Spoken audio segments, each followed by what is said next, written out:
بسم اللہ الرحمن الرحیم۔ آج ہم بات کریں گے کہ ہبہ اور وصیت میں کیا فرق ہے۔ ہبہ جو ہے ایک شخص کا دوسرے شخص کی طرف کسی جائیداد منقولہ یا غیر منقولہ کا فوری اور بلا معاوضہ منتقل کرنا ہے، اور دوسرے شخص کا خود یا اس کی طرف سے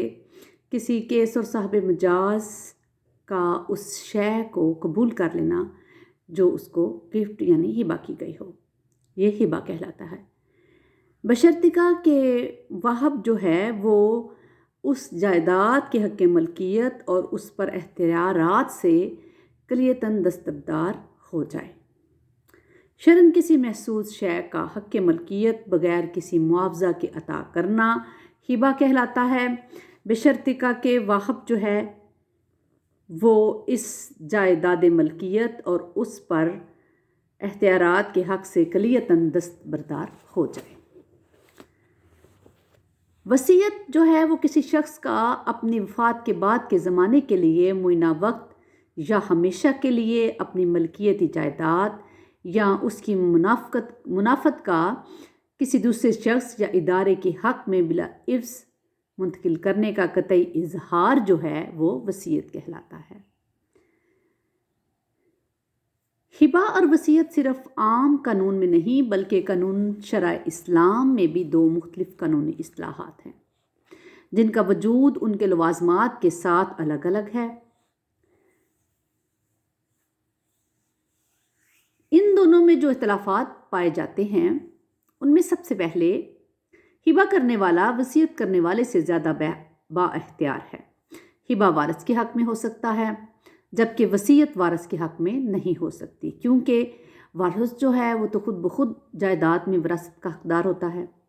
اور اس کے علاوہ وصیت جو ہے وہ جائیداد کے تیسرے حصے یعنی 1/3 سے زیادہ نہیں ہو سکتی۔ دوسری بات، ہبہ مکمل ہو جاتا ہے سوائے چند صورتوں کے جن میں عدالتی ڈگری وغیرہ شامل ہے، اسے منسوخ نہیں کیا جا سکتا، جبکہ وصیت کسی بھی لمحے واپس لی جا سکتی ہے اگرچہ کہ وہ شخص زندہ رہے، یعنی اس کی موت سے قبل۔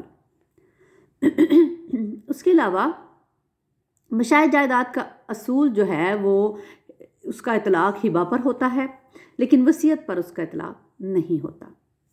چوتھی بات، ہبہ میں ملکیت اور مفاد کی فوری منتقلی ہے جبکہ وصیت میں ایسی منتقلی وصی کی یعنی وصیت کرنے والے کی موت کے بعد ہوتی ہے۔ پانچویں بات، ہبہ میں قبضہ کی تبدیلی فوری ہوتی ہے جبکہ وصیت کے لیے ایسا ہرگز نہیں ہے۔ اس کا چھٹا پوائنٹ یہ ہے کہ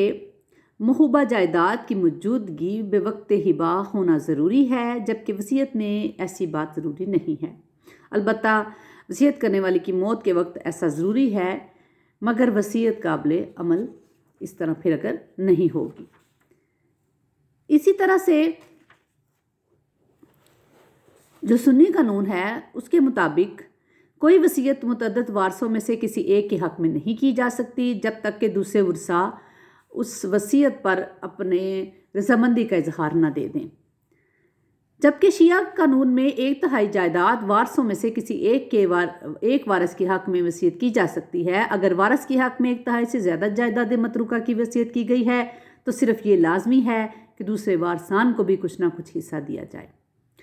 سنی قانون کے تحت وہ بچہ جو ابھی مدرز ووم میں ہے یعنی شکم مادر میں ہے اس سے بھی وصیت کی جا سکتی ہے بشرطیکہ وہ 6 ماہ کے اندر عالم وجود میں آ جائے۔ شیعہ قانون کے تحت اگرچہ بچہ 10 ماہ کے اندر پیدا ہو جائے تو اسے وصیت کی جا سکتی ہے۔ سنی قانون کے تحت جس میں قصداً قتل کیا ہو اور اس کے حق میں وصیت ناجائز ہے اور عملاً نافذ نہیں ہوتی، جبکہ شیعہ قانون کے تحت موسی اگر موسی لے کے ہاتھوں سہون یا ارادتاً